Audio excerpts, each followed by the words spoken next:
45분 정도 남았지만은 우리 한번 옆에 분하고 인사 나누겠습니다. 새해 복 많이 받으시 바랍니다. 한 번 더 인사하겠습니다. 잘 나오셨습니다. 여러분 잘 나오셨습니다. 세상 사람들은 이 밤에 해본다고 바닷가를 몰려 달려가고 있는데 여러분들은 주님을 만나기 위하여 이 밤에 주님 앞에 나오신 줄 믿습니다. 우리 하나님이 여러분 만나주시고 또 큰 복으로 기적으로 능력으로 2016년도를 또 하나님이 함께해 주시는 귀한 복된 새 한 해가 되시기를 먼저 주님의 이름으로 간절히 축원드립니다. 사람은 변화에 민감합니다. 물론 어떤 사람은 새로운 변화를 즐긴다고 호언하는 분도 있습니다. 그런데 아마도 즐긴다고 말하는 사람들도 변화를 즐기기보다는 사실은 호기심의 측면이 더 강한 걸 봅니다. 그래서 혹자는 호기심과 변화의 시도는 단지 간발의 차이라고 그렇게 말하는 사람도 있습니다. 그런데 사람들의 호기심에 대한 욕구는 때로는 엉뚱한 표출로 나타납니다. 올해는 유독 전 세계가 엘니뇨 현상으로 따뜻한 겨울을 맞이하고 있습니다. 하지만 어제와 오늘 갑자기 여기 한반도에도 날이 상당히 추워진 편입니다. 그래도 부산은 따뜻하지만은 서울은 여전히 많이 추운가 봅니다. 그런데 이렇게 추위가 찾아오면은 엉뚱한 생각을 하는 사람들이 종종 있습니다. 119 신고센터의 기사를 보면은 추워서 한강에 얼음이 얼면은 한강의 얼음 위를 끝까지 건너보려는 사람들이 종종 있다고 합니다.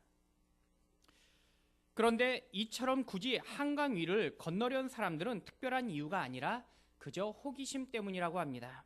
아마 예수님과 베드로가 물 위를 걸었다고 하니까 물과 같은 구조인 얼음 위라도 걸어보고 싶은 그러한 마음이 들었나 봅니다. 하지만 한강의 얼음을 건너는 것은요, 그 누구도 성공할 수 없는데 그 이유는 경범죄에 해당하기 때문입니다. 그래서 한강 얼음 위를 도전한 사람은 반드시 반대편에 이르기 전에 유치장으로 끌려갑니다. 이런 모습들이 새로움에 도전하는 의미보다는요, 호기심에 따라서 남들 안 한 것을 해보고 싶은 그러한 마음의 모습입니다. 그래서 아이들은 종종 작은 구멍을 보면은 무의식적으로 주먹을 넣어보고 그 다음에 머리를 넣게 됩니다. 저희 큰딸도 어릴 때 장난감 틀에다가 머리 넣어서 큰일 날 뻔한 적이 있었습니다. 그래도 저희 딸은 양호한 편입니다. 제가 아는 목사님 딸은요, 반대로 구슬을 코 속에 집어넣는데 자그만치 나중에 응급실 가서 보니까 구슬이 5개가 나오는 것입니다. 그래서 응급실에서 수술했는데 그나마 아이들이야 그렇다 하는데 종종 119 신고에 들어온 이야기들을 들어보면은 황당한 어른들의 이상한 호기심들을 듣게 됩니다. 여하튼 이것은요, 새로운 도전이라기보다는 그저 호기심에 불과한 것입니다. 이처럼 사람들에게 호기심은 있지만 그럼에도 불구하고 변화를 향한 도전은 두려워합니다.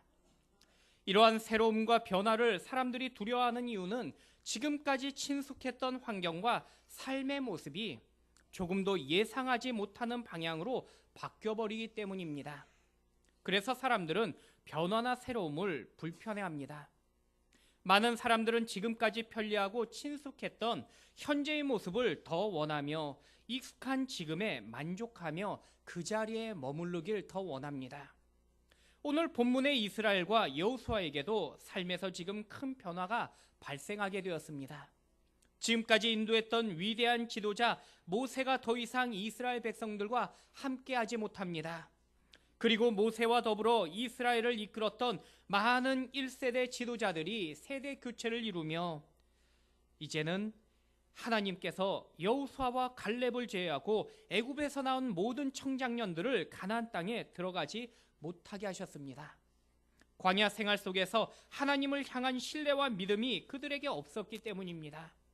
하나님은 대신 광야에서 자라고 태어났던 다른 그러한 새로운 사람들을 중심으로 언약의 새 땅인 가나안에 들어가도록 하십니다. 이런 변화는요, 이스라엘 백성들에게 큰 두려움과 도전이 됩니다. 이스라엘 백성뿐만이 아니라 모세를 이어서 사역해야 될 여호수아의 입장에서도 더 큰 도전이며 난제였습니다.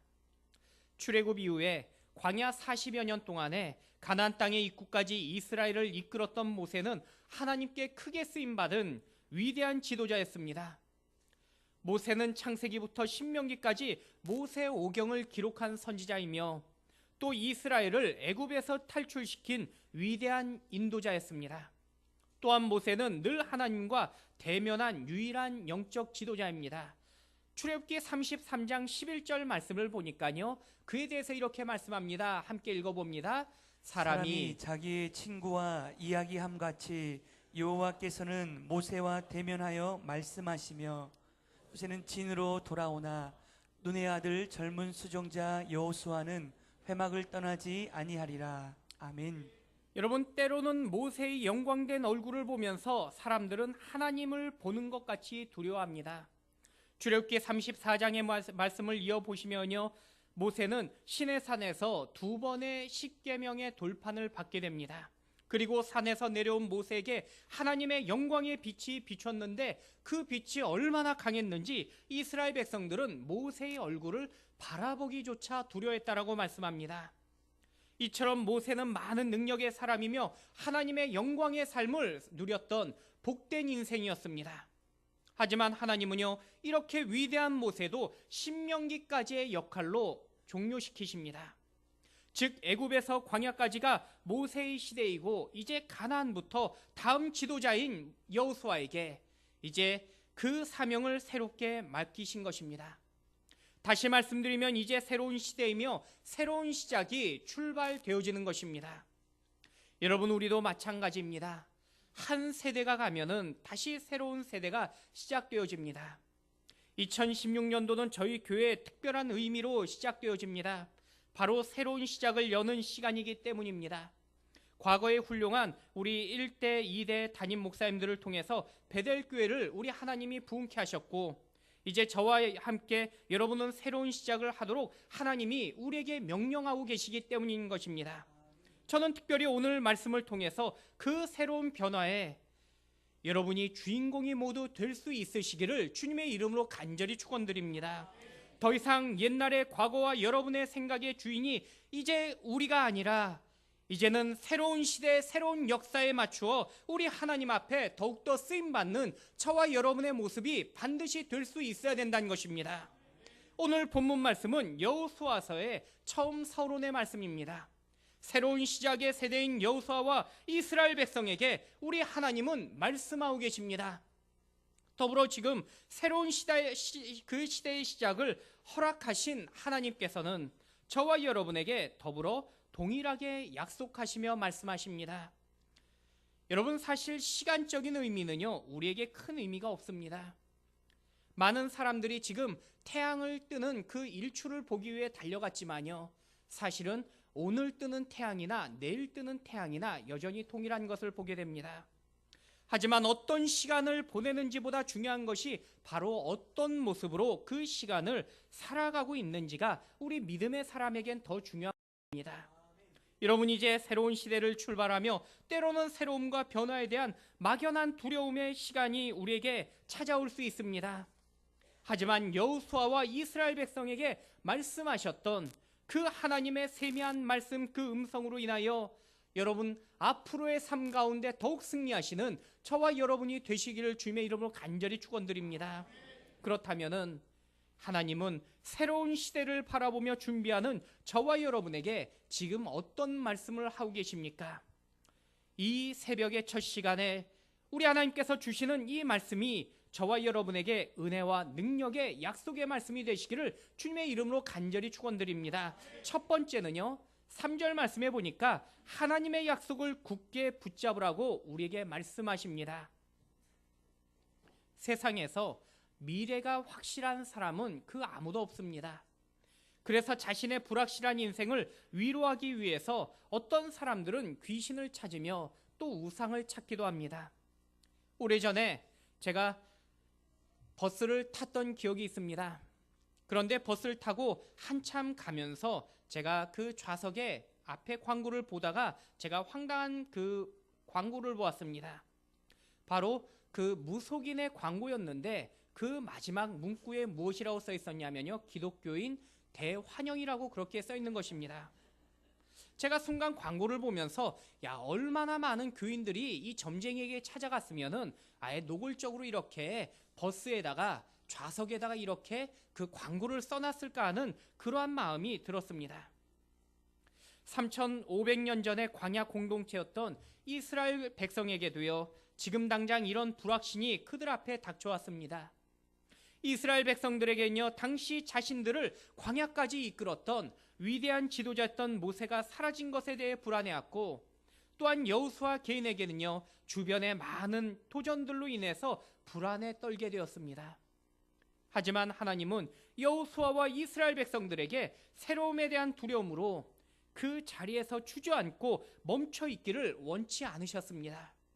오히려 하나님은 여호수아와 이스라엘 백성들을 통해서 새로운 시대에 새로운 시작을 하도록 명령하시며 또한 말씀하고 계십니다. 우리 3절 말씀, 본문 3절 다시 한번 읽어보도록 하겠습니다. 내가 모세에게 말한 바와 같이 너희 발바닥으로 밟는 곳은 모두 내가 너희에게 주었노니. 아멘. 여러분, 여기서 주언론이라는 단어는요, 이미 완성된 의미를 말씀하고 계십니다. 즉, 앞으로 하나님께서 이스라엘에게 주실 것이라고 말씀하는 그런 의미가 아닙니다. 하나님은 이미 주셨다는 의미로 이스라엘 백성들에게 지금 약속하시며 선포하고 계십니다. 여러분, 이처럼 하나님의 약속은요, 미래형이 아닌 이미 현재형입니다. 그래서 우리는요, 반드시 하나님의 약속을 우리는 반드시 받아야 되는 것입니다. 왜냐하면요, 인간의 막연한 약속과는 하나님의 약속은 다르기 때문입니다. 여러분, 새 시대를 바라보며 준비하는 우리에게 가장 필요한 것이 무엇이라고 생각하십니까? 그것은 더 많은 물질이나 더 안정된 환경의 조건이 아닙니다. 아무리 많은 물질과 좋은 조건을 가지고 출발하며 시작해도요, 실패하는 경우를 많이 보기 때문입니다. 그보다 중요한 것이 있습니다. 바로 하나님의 약속입니다. 간혹 어렵고 힘든 환경과 조건에서 새롭게 시작해야 될지라도 하나님의 승리의 약속만 있다면 이미 그 삶은, 그 시작은 축복되었으며 또 완성되며 성공한 승리의 약속인 줄 믿습니다. 그래서 하나님의 약속이 우리에게 반드시 필요한 것입니다. 오늘 본문 4절과 5절을 보시면요, 하나님은 구체적으로 우리에게 두 가지의 약속을 말씀하고 계십니다. 먼저 4절 말씀 한 번 더 읽어봅니다. 곧 광야와 이 레바논에서부터 큰 강 곧 유브라데 강까지 해 족속의 온 땅과 또 해지는 쪽 대까지 너희의 용토가 되리라. 내 평생에 능히 대적할 자가 없으리니. 여러분, 지금 말씀하신 땅은 가나안 땅입니다. 가나안 땅은요, 이스라엘에게 주신 최종 목적지입니다. 여러분, 이스라엘에게 가나안 땅이 목적지였던 것처럼 동일하게 우리 인생에도 하나님이 주시는 목적지가 있습니다. 바로 그것을 우리는 비전이라고 말합니다. 여러분, 하나님께서 우리에게 보여주시는 비전이 바로 2016년에 우리가 반드시 가져야 될 하나님의 약속이 될 줄 믿습니다. 성경에서 말씀하신 참된 비전이라는 것은요, 우리의 욕심으로 만들어가며 우리가 추구하는 것이 결코 아닙니다. 사실 그것은요, 야망에 불과합니다. 만약 목회자인 제가 저의 욕심을 가지고 교회에 추구한다면 그것도 역시 목회자의 야망에 불과한 것입니다. 여러분, 비전이라는 것은요, 하나님께서 주신 것이며 하나님을 위한 것이 바로 비전이라는 것입니다. 하나님은 분명 우리에게 비전을 주셨는데 그것이 바로 하나님의 첫 번째 약속이라고 우리에게 말씀하고 계십니다. 여러분, 저는요, 2016년을 바라보면서 우리 교회의 큰 비전을 바라보게 됩니다. 또 앞으로 장기적인 우리 베델교회의 비전을 소망하게 됩니다. 저는 계속해서 기도하는 것이 이제 앞으로 3년 안에 여기 서동 땅에서 우리 교회가 말씀으로 영향력을 나타내며 또 5년 뒤에는 금정구를 변화시키는 교회가 되어질 것이며 10년 후에는 부산과 대한민국을 열방을 또 영향력을 나타내는 거룩한 비전을 꿈꾸고 있습니다. 그래서 이를 위해 우리는요, 더욱 적극적으로 기도하며 하나님 앞에 소망 가운데 나아가야 되는 것입니다. 여러분, 또한 더불어서 두 번째로 하나님께서 주시는 약속이 또한 5절에 말씀하고 있는데 우리 5절 말씀 계속해서 읽어보도록 하겠습니다. 내 평생에 너를 능히 대적할 자가 없으리니 내가 모세와 함께 있었던 것 같이 너와 함께 있을 것임이니라. 내가 너를 떠나지 아니하며 버리지 아니하리니. 아멘. 여러분, 하나님께서 두 번째의 약속이 바로 너와 함께 있을 것이라고 약속하고 계신 것입니다. 이스라엘은 아직 가나안 땅에 가본 적이 없었습니다. 그럼에도 불구하고요, 여전히 하나님의 약속에도 불구하고 가나안 땅에 지금 가나안 족속들이 점령하고 있었습니다. 하지만 하나님은 여호수아와 이스라엘에게 지금 약속하시는데 바로 너와 함께 하실 것이라고 확신과 약속을 주고 계신 것입니다.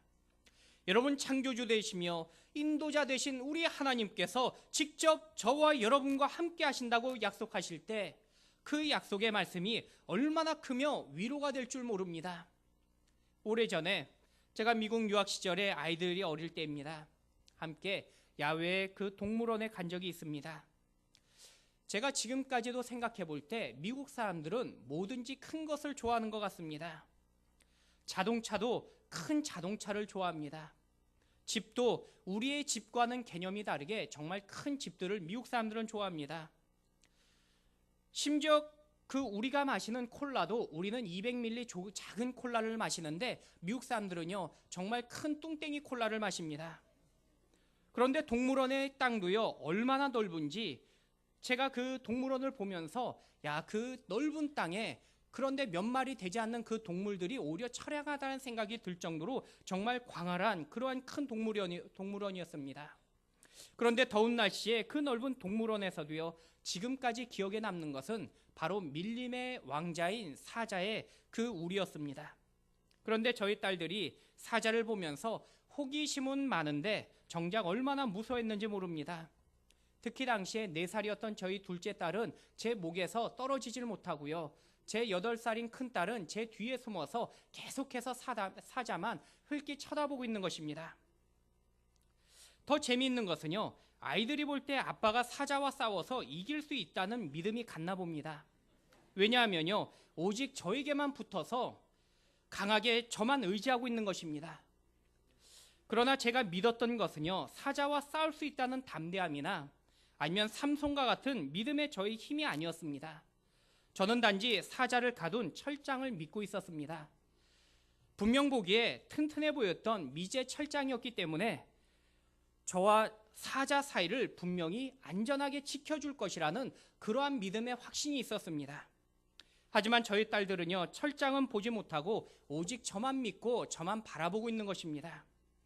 여러분, 사실 아무런 힘이 되지 않아도요, 육신의 부모 옆에만 있어도 자녀들은 안심하며 위로를 받습니다. 그런데 이 세상의 모든 만물을 창조하신 우리 하나님께서 저와 여러분과 함께 하신다면은, 그리고 그 약속과 확신이 있다면은 우리의 삶은 마땅히 달라질 수밖에 없다는 것입니다. 하나님이 함께 하시면요, 바로 이러한 의미를 가지는 것입니다. 세상에서도요, 쥐꼬리만한 그러한 권력자만 알아도 유세를 떠는 우리가 진정으로 하나님을 알고 하나님이 함께 하신다는 확신을 믿는다면은 결코 어떤 상황에서도 우리는 문제가 되지 않는다라는 것입니다. 지금 여호수아와 이스라엘 백성들은 그것을 분명히 알았습니다. 그래서 그들은요 담대할 수 있었던 것입니다. 여러분, 이 말씀은요 여호수아와 이스라엘 백성들에게만 주신 과거의 약속의 말씀이 아닙니다. 지금도 죄인되고 자격 없는 우리지만요, 하나님은 우리를 향해서 굳이 함께 하시겠다고 말씀하고 계십니다. 바로 그 이유는 하나님의 은혜라고 말씀합니다. 그래서 바로 두 번째 하나님의 약속이 은혜라고 말씀하고 있는 것입니다. 여러분, 하나님은요 우리에게 하나님의 비전과 은혜를 주신다고 약속하십니다. 하나님의 약속만을 붙잡고 주님의 열정 가운데 참된 비전을 찾아갈 수 있기를 부탁드립니다. 그리고 오직 하나님의 은혜 가운데 우리의 2016년도의 모든 환경과 상황들을 믿음으로 인내하시며 반드시 이겨나가시는 저와 여러분의 모습들이 모두 될 수 있으시기를 주님의 이름으로 간절히 축원드립니다. 두 번째입니다. 약속의 땅으로 들어가라고 우리에게 말씀하십니다. 2절의 말씀 우리 다 같이 한번 읽어보도록 하겠습니다. 내 종 모세가 죽었으니 이제 너는 이 모든 백성과 더불어 일어나 이 요단을 건너 내가 그들 곧 이스라엘 자손에게 주는 그 땅으로 가라. 아멘. 여러분, 본문 2절에서 하나님은요 이스라엘 자손에게 주는 그 땅으로 가라고 말씀하고 계십니다. 여기 그 땅은 바로 가나안 땅을 말씀하고 계십니다. 또 다른 성경에 바로 신명기 26장 9절에 이 약속의 땅인 가나안 땅을 젖과 꿀이 흐르는 땅이라고 묘사하고 계신 걸 보게 됩니다. 여기 젖과 꿀이 흐르는 이 땅을 처음 약속하셨던 것은요, 하나님께서 아브라함에게 약속하셨습니다. 아브라함을 부르시고 택하셔서 그 땅을 주셨던 것입니다. 그리고 다시 500년이 지나서 애굽 땅에 있던 이스라엘 백성에게 이제는 그 땅으로 가라고 명령하고 계신 것입니다. 본문 2절에서 이스라엘 자손에게 주는 그 땅으로 가라는 이 말씀은 하나님의 약속하신 그 땅이 중요하지만은 더 중요한 내용이 있습니다. 그것은 바로 약속의 땅으로 가도록 부름받은 선택된 백성이란 사실입니다. 즉 선민이라고 그렇게 우리는 말합니다. 세계 지도를 펼쳐보면요, 이스라엘은 정말 작은 나라입니다. 우리나라의 경상남북도를 합친 그러한 그 국가보다 더 작은 국가입니다. 뿐만 아니라 이스라엘의 역사를 살펴보면요, 정말 보잘것없는 그러한 약소 국가였습니다. 역사 속에서 눈에 띄는 크고 강대한 나라들이 참 많이 있었습니다. 로마의 제국이 그랬고요, 또 몽골 제국과 아람의 많은 그 페르시아 제국들이 그러한 나라들이었지만은 하나님은 사람들의 눈에 띄지도 않는 이러한 작은 나라를 하나님이 택하셨는데 바로 이스라엘입니다. 그렇다고 이스라엘 백성들이 하나님께 늘 순종하며 충성하며 하나님의 마음에 드는 그러한 행동을 잘했기 때문에 하나님이 그들을 택하신 것은 더더욱 아닙니다. 여러분, 성경을 보시면요, 얼마나 이스라엘 백성들이 타락하며 또 죄악된 사람들이었는지를 우리는 보게 됩니다. 특별히 사사기의 말씀을 보시면요, 단 21장의 그 말씀 가운데 이스라엘 백성들의 계속된 반복적인 죄를 짓고 또 하나님께 벌을 받고 다시 회개하는 반복된 그러한 7번의 모습을 21장의 짧은 말씀 속에서 우리는 반복하여 보게 됩니다. 얼마나 이스라엘이 매 순간마다 하나님을 배신하고 하나님께 죄를 지었는지를 우리는 다시 한번 보는 것입니다. 어쩌면 이스라엘 백성들이 제일 잘하는 것은 하나님 앞에 순종하는 것이 아니라 하나님의 은혜를 잊어버린 것이었습니다. 그런데도 하나님은요, 저 버러지 같은 이스라엘을 버리시지 않으십니다. 오히려 택해 주십니다. 그 이유는요, 오직 하나님의 사랑이라고 말씀합니다. 우리 이사야서 41장 41절 말씀 우리 다 같이 한번 읽어보겠습니다. 버러지 같은 너 야곱아, 너희 이스라엘 사람들아, 두려워하지 말라. 나 여호와가 말하노니 내가 너를 도울 것이라. 내 구속자는 이스라엘의 거룩한 이인이라. 아멘. 여러분, 하나님은요, 이스라엘의 선행을 보고 택하신 것이 아닙니다. 그저 하나님의 택하심은 오직 은혜일 뿐입니다. 마찬가지입니다. 저는 우리를 향한 하나님의 동일한 사랑과 은혜를 생각해 보게 됩니다. 저와 여러분을 택하신 것은요, 우리의 선하고 인자한 모습 때문이 아닙니다. 그저 하나님의 은혜일 뿐입니다. 여러분, 그것이 바로 택함의 가장 근본적인 바탕이며 사상입니다. 그리고 그 택함에 따른 것이 바로 약속의 땅이란 것입니다. 여러분, 우리도요, 이스라엘처럼 쉽게 모든 일을 잊어버립니다. 하지만 대한민국의 사람들이라면요, 결코 1997년 10월 31일을 잊어버릴 수가 없습니다. 그날은 바로 대한민국이 파산했던 바로 IMF에 굴욕을 당했던 날이기 때문입니다. 그런데 많은 사람들은요, 우리가 뛰어나서 우리가 또 힘을 모아서 이 어려움을 극복했다라고 자랑을 하며 생각합니다. 지구 반대편에 위치한 남미의 아르헨티나라는 나라가 있습니다. 우리는 그들이 축구만 잘하는 국가로 알고 있지만요, 결코 그렇지 않습니다. 아르헨티나는요, 우리가 고무신 신고 달릴 때 지하철을 타고 달렸습니다. 100년 전에 이미 아르헨티나는 지하철이 존재했고 100년 전에 세계에서 네 번째의 강대국의 위치를 차지했던 그러한 경제 강대국이 아르헨티나입니다. 하지만 우리처럼요, 경제 위기를 맞이했고요, 지금은 많은 자원과 잠재적인 가능성에도 불구하고 여전히 세계에서 가장 어려운 빈국 중에 하나가 바로 아르헨티나입니다. 여러분, 신기하지 않습니까? 정말 작고 초라한 아무런 자원 없는 그러한 대한민국은 국가의 위기를 어떻게 잘 넘겼는데 그리고 오히려 위기를 기회로 여기고 세계의 강국으로 계속해서 성장하고 있는 우리의 모습을 보게 됩니다. 우리는 한반도란 울타리 안에서만 우리를 보고 있기 때문에 그냥 잘 산다고 생각하지만요. 하지만 세계는요, 대한민국을 바라보면서 더욱더 신기한 눈초리로 우리를 바라보고 있다는 것입니다. 1950년 6.25 전쟁 당시에 유엔 참전국 중에서 아프리카의 에티오피아는요, 우리나라에 육군 전투병만 6,000명을 보냈습니다. 그래서 우리나라의 전쟁을 도왔습니다. 전후에도 에티오피아와 같은 많은 국가들이 우리나라를 또 원조하며 도움을 주었습니다. 아마 여기 계시는 우리 어르신들은요, 많이 기억하시겠지만은 사실 우리나라가 새끼를 걱정하지 않고 먹은 것은요, 얼마 되지 않았습니다.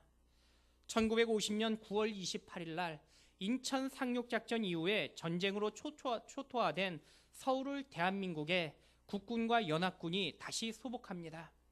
당시 연합군 사령관이었던 메가더 장군이 서울 시내를 돌아보면서 이런 말을 남겼습니다. 서울이 재건되는 것은 앞으로 100년이 지나도 결코 희망이 없다라고 그렇게 말합니다.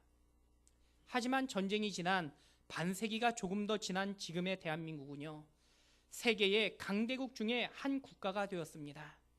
여러분, 이것은요, 우리의 노력이나 어떤 기술적 자원 또는 정치적인 또 경제의 결과가 결코 아닌 것입니다. 사실 대한민국의 정치를 보면요, 소망을 말할 수 있는 사람은 아무도 없습니다. 이 나라의 경제를 봐도요, 그 누구도 소망을 말할 수 없는 것이 솔직한 심정입니다. 해외의 신문들의 일면 기사에 매번 등장하는 사진과 주제들이 우리나라 국회의사당에 싸우는 그 모습이며 또 많은 재벌 경영자들의 부패에 연루되어 법정에 서 있는 그 모습을 볼 때 사실은 경제적으로 정치적으로 어떤 모습에서도 대한민국은 사실 소망이 없는 나라입니다. 하지만 이렇게 연약하고 선한 것이 아무것도 없는 이 작은 나라, 이 민족이 어떻게 우리가 잘 살 수 있는지 그 이유는 바로 오직 하나님의 은혜란 것입니다. 하나님께서 저와 여러분을 택하셔서 사용하시기 위하여 여러분 이 나라에도 부함을 허락하신 것이고, 여전히 분단된 조국임에도 불구하고 우리 하나님은 여전히 평화라는 안정도 허락하신 것입니다. 본문에 젖과 꿀이 흐르는 약속의 땅으로 우리보다 먼저 택함 받은 이들이 있었는데 바로 이스라엘 백성들입니다. 그래서 하나님은요, 모세와 여호수아에게 택함 받은 이스라엘 백성을 이끌고 구별된 땅으로 들어가라고 명령하십니다. 그런데 본문 2절 중반에 중요한 한 단어가 지금 나오고 있습니다. 그것은 바로 더불어라는 단어입니다. 여호수아가 홀로 열정적으로 일어나서 구별된 곳으로 홀로 달려가는 것이 아닙니다. 모든 선택된 백성들과 더불어 함께 일어나기를 우리 하나님은 말씀하고 계십니다. 즉 하나님은요, 택함 받은 한 사람 한 사람이 지금 일어나서 약속의 땅으로 함께 들어가기를 원하고 계신 것입니다. 그래서 더불어라고 말씀하고 계십니다. 여러분, 우리가 더불어 함께해야 하는 이들이 바로 여러분의 좌우에 계신 분들입니다. 또 반드시 이 자리에 함께 있어야 할 분들임에도 불구하고 오늘 보이지 않는 분들이 바로 우리가 더불어 함께해야 될 분들인 것입니다. 여러분, 하나님의 약속의 땅에 더불어 모두 함께할 수 있는 우리의 믿음의 모습들 될 수 있기를 주님의 이름으로 간절히 축원드립니다. 마지막 세 번째입니다. 하나님의 말씀을 의지하라고 우리에게 말씀하고 계십니다. 우리 7절과 8절 말씀 다시 한번 같이 읽어봅니다. 오직 강하고 극히 담대하여 나의 종 모세가 내게 명령한 그 율법을 다 지켜 행하고 우로나 자로나 치우치지 말라. 그리하면 어디로 가든지 형통하리니 이 율법책을 내 입에서 떠나지 말게 하며 주야로 그것을 묵상하여 그 안에 기록된 대로 다 지켜 행하라. 그리하면 내 길이 평탄하게 될 것이며 네가 형통하리라. 아멘. 하나님은 이스라엘을 통해서 이제 하나님의 백성을 세우기를 원하십니다. 민수기 1장과 민수기 21장을 보시면은 당시 이스라엘의 성년 남자를 계수했습니다. 그런데 약간의 수의 변화가 있습니다. 하지만 그 수보다 중요한 것이 있는데 그것은 바로 계수된 사람들이 다르다는 사실입니다. 민수기 1장의 사람들은요, 애굽에서 태어났던 사람들이지만은 민수기 21장에 계수된 사람들은 광야에서 자랐고 광야에서 태어났던 사람들입니다. 지금까지 광야에서 떠돌이 생활을 해왔던 이스라엘 백성들이 이제는 가나안 땅에 정착을 해야 했습니다. 저와 가족이 미국에서 6년 이상을 살고 한국으로 돌아왔을 때 처음에 많은 혼란이 있었습니다. 그리고 부산임에도 불구하고 해운대에서 다시 서동으로 이사와서 적응하는데도 사실 조금의 시간이 더 필요했습니다. 하지만 지금 본문에 정착해야 하는 이스라엘 백성들은요, 한 가정이 아니라 수백만 명의 그러한 사람들입니다. 그들이 더욱이 동시에 정착해야 했기 때문에 마땅히 큰 혼란과 그리고 어려움이 이제 앞으로 그들에게 기다리고 있는 것입니다. 실제로 사사기를 살펴보시면요, 그들의 정착은 사실 실패였던 걸 보게 됩니다. 왜냐하면요, 사사기를 통해서 이스라엘이 얼마나 혼란했는지를 충분히 엿볼 수 있기 때문입니다. 사람들은 이스라엘이 가나안 땅에 단지 잘 정착해서 부강한 나라가 되는 것이 하나님의 목적이라고 생각했습니다. 하지만 그렇지 않습니다. 하나님은 이스라엘 백성들이 단지 가나안 땅에 잘 정착해서 잘 먹고 잘 사는 것이 하나님의 소망이 아니기 때문입니다. 하나님은 하나님의 언약에 충실한 백성들이 모두 이루어지기를 원하고 계셨습니다. 우리는 2016년을 소망하면서 우리의 소원이 내년에 올해보다 더 잘 되는 세상의 복이라고 생각하는 경우가 있습니다. 그래서 지금보다 더 잘 살고 더 큰 부자가 되는 것을 최고 목적으로 삼을 때가 있습니다. 물론 분명 더 잘 살고요, 더 큰 부자가 돼야 됩니다. 하지만은 그 이전에 하나님이 우리에게 원하시는 것은요, 하나님의 말씀대로 살아가는 것입니다. 또 하나님의 말씀을 의지하는 백성이 우리가 되는 것을 하나님은 원하고 계신 것입니다. 여러분, 아무리 부자가 되고요, 잘 되는 것 같아도 만약에 말씀이 사라지면은 하나님은 그것을 곧 저주라고 말씀하고 계십니다. 그러므로 반드시 하나님 안에서 우리는 형통함을 누려야 됩니다. 2016년도는 오직 하나님만을 바라보시며 하나님의 백성들로 모두 인정되어 받는 저와 여러분의 귀한 삶들이 되시기를 주님의 이름으로 간절히 축원드립니다. 이제 말씀을 맺겠습니다. 여러분, 새로운 시대는 단지 시간적인 의미가 아닙니다. 그 시간적인 의미를 뛰어넘어서 마음의 새로움을 날마다 세워나가는 것이 바로 새로운 시대에 우리 하나님이 원하시는 새로운 시작인 것입니다. 그래서 새로운 마음으로 새로운 모습을 또 무장하심으로 2016년도를 더욱 하나님의 약속 위에 더 영광 가운데 살아가시는 저와 여러분의 귀한 모습들 되시기를 주님의 이름으로 간절히 축원드립니다. 우리 이 시간에 잠시 기도하겠습니다.